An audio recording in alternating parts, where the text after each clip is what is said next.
Hi, this is day 4 of my journal on YouTube. My name is Jake Johnson, and I am spending the next 90 days talking to myself. So, actually, no, anybody who wants to talk, I'm here on YouTube.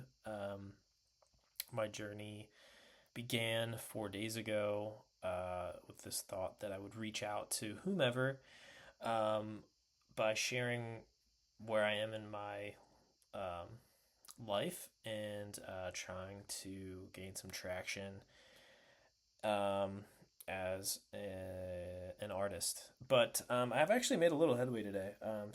I guess if you watched the last 3 of my videos, I was kind of approaching this from like a standpoint. I was looking for a band, but uh, of course, you talk to artificial intelligence now, and it comes up with some pretty good ideas. Who knew? It was funny though because like I was at a stalwart with AI in my scenario for quite some time until literally today, which is fine. I think that's also part of the reason that I'm doing this practice is because it helps get the things that are in my head out of my head, and so I can move the needle a little bit with my goals. So it looks like a new strategy that I'm gonna try. Not so different than what I've been doing. I just kind of hadn't completed the thought process. So I'll go ahead and share. I don't. I mean, honestly, it's nothing revelatory. It's just finally gain some clarity from it. In fact, saying it out loud, I think, is what's going to make it so powerful, and that's why I do this practice. So here it goes.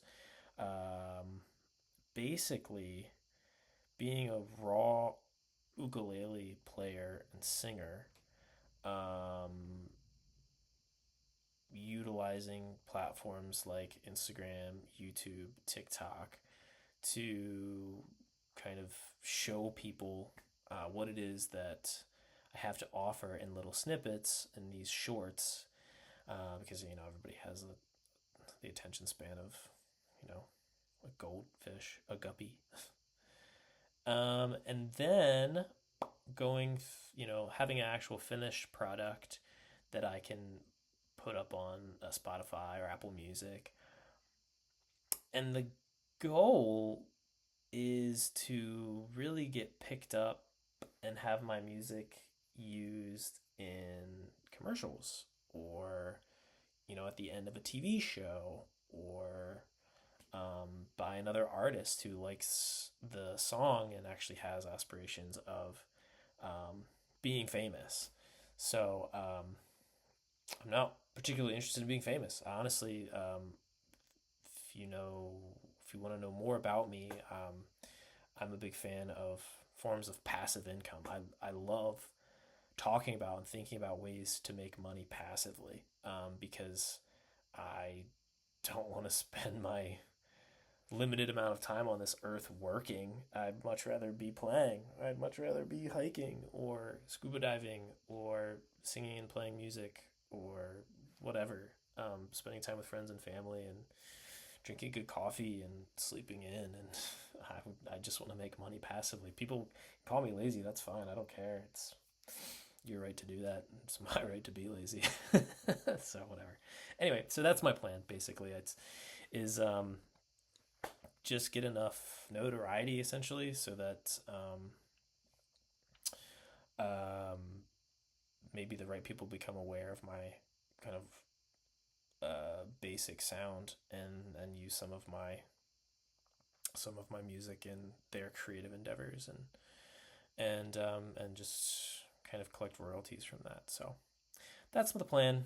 Pretty good one, honestly. If you ask me, it feels right. Like it sits right in my chest and my stomach, in that nerve that connects your brain to your spine. That is a really good indicator as to kind of if you're tracking right. So, pretty happy with that progress that I kind of made today. Had a lot of good success today. Actually, we decided that it's probably going to be time to buy a van.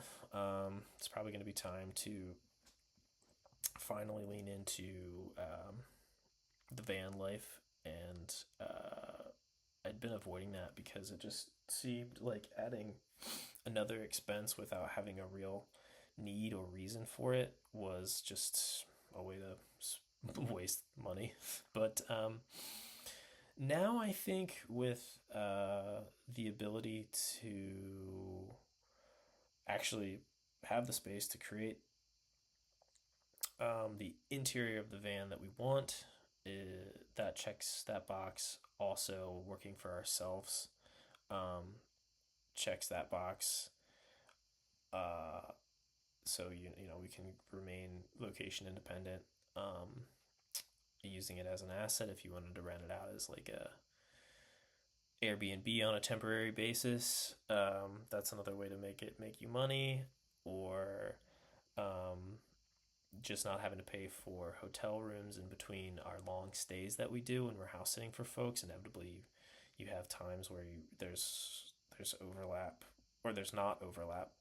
So you're maybe you spend a week worth of uh, $500 for a week in hotel rooms versus if you just had a van that you go from one place to another. So that those are little things, but it all kind of washes out. But I think really the true reason for pulling the trigger is because we're looking forward to long seasons of our life where we're not working, and in order to keep expenses low, such as housing, living on Bureau of Land Management lands, national forests, places that don't hardly cost anything to live on for literally a season, like a spring or a fall or a summer or a winter, where maybe we are still working for ourselves creatively, where the only really thing that we have to maintain is our connection to the internet. But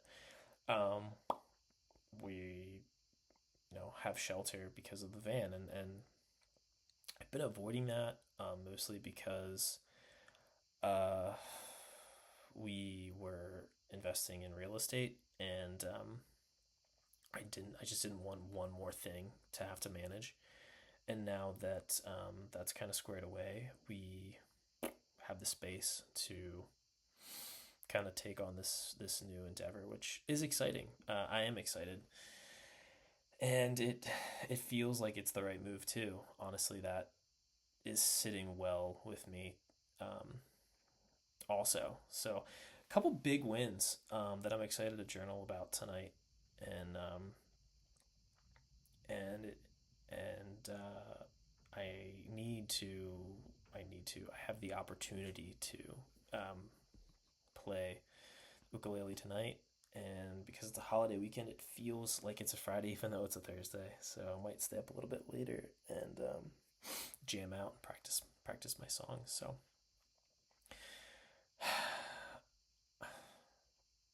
I did just have a really good conversation um, with my partner about investing, and I don't know who's watching these videos that wants to talk about investing, but pretty exciting times ahead, honestly.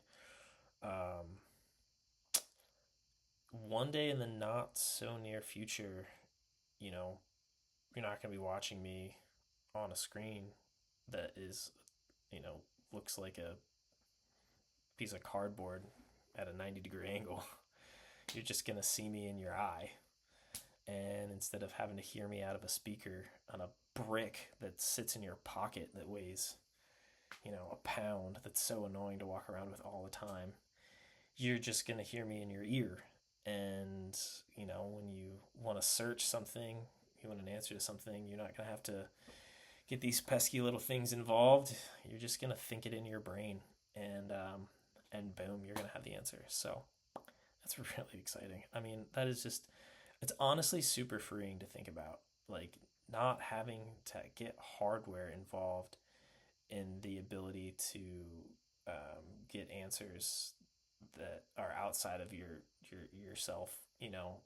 Really good answers from the smartest entity ever to be created, AI, the internet, and it's just going to be integrated pretty seamlessly into our own being. It's just what a convenience.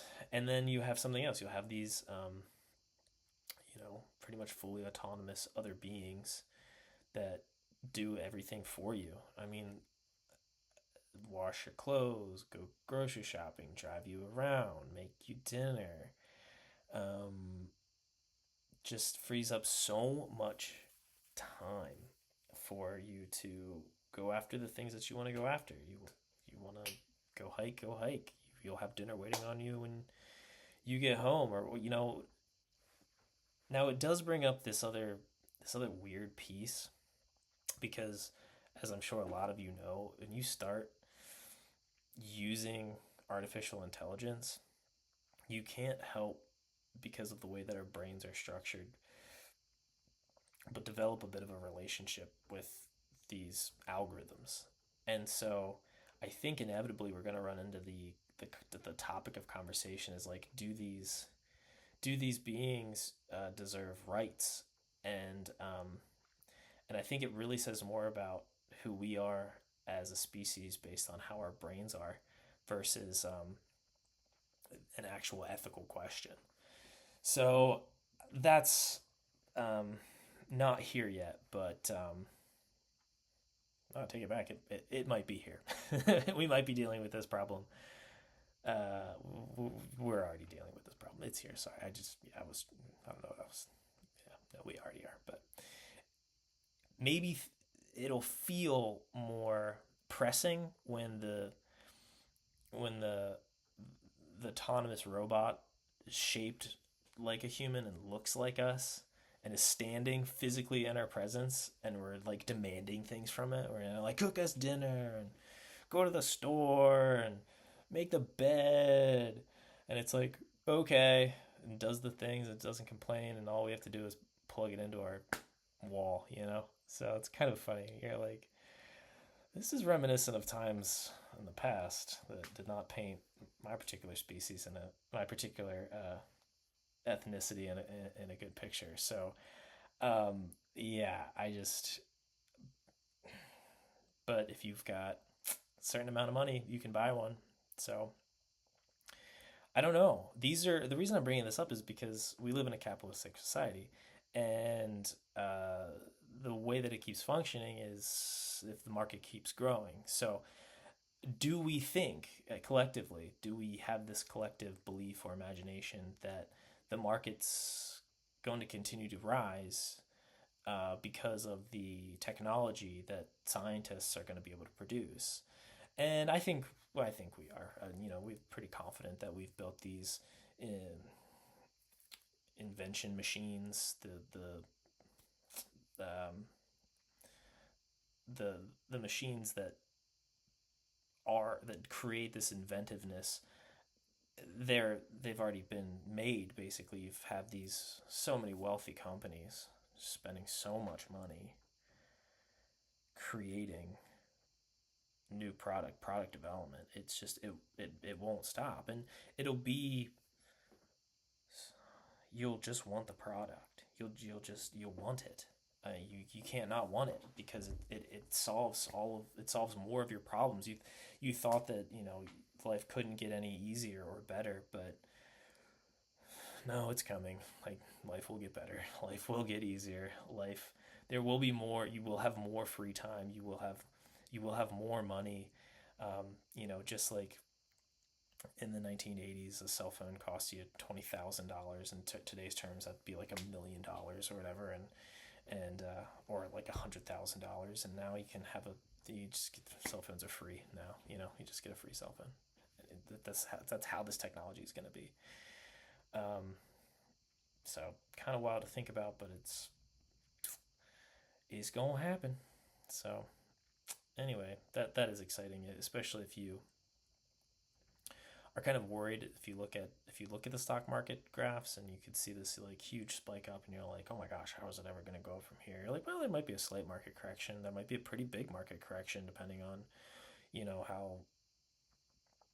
how world events play out in the short term. But in the long term, you're going to see we are all going to see some pretty impressive technology that kind of far surpass our brains. I mean, if you would have asked me when I was 16 years old, do you think that you're going to be able to um, ask a computer program um, uh, to summarize, uh, you know, a book that you just don't feel like reading. And I know that you had like back then you had like I don't know whatever kind of notes or whatever, was it yellow notes or something. But I really would have been like I know I don't see that, I don't see that happening, and that's okay. Like we might not be able to fathom the technology for tomorrow, but doesn't mean it's not going to come, because it's definitely going to come.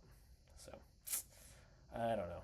That was the conversation I was having with my partner earlier tonight, and it's pretty exciting to think about. Um, it's funny. It's the smaller thing. It's the smaller details. It's like, okay, well, we can have all this amazing technology. It's like, can we can we do something that's a little easier and just like solve poverty? You know what I mean? Like, can we just go ahead and like fix this one little thing called like poverty? We've got this like sentient being thing like figured out. And, robots are pretty much doing everything for us, but like, how about just making sure like we feed everybody? Like, that just seems like a logistical thing. But again, I mean, you let this technology come through, and it's called logistical optimization, baby. And so yeah, the other thing that's really cool, another piece of technology that's gonna come out, which is like blowing my mind, is you might never have to die. Like, you literally, if you can figure out how to keep inflammation under control, then you just might never have to die, which would be wild. Like, I've got a young person in my life, and that person may never have to know death, and that's a interesting concept, because isn't death part of the life experience? Like, being part of being lucky enough to have been born is death. And if you don't know death, then are we alive? I don't know. That's not what I was gonna say. But like, um, but it's weird because I'm at the age where it's like, I think about death more now than I ever have, because for me at least, I believe it's inevitable. But for younger people than me, it might not be. So I do grapple with it, and I think that's part of the life experience. But if you never have to grapple with it because you're never worried about it actually happening to you, I don't know. Is that freeing? Is that concerning if you don't have wealth? You just are living this life of poverty the rest of your life? That sounds terrible.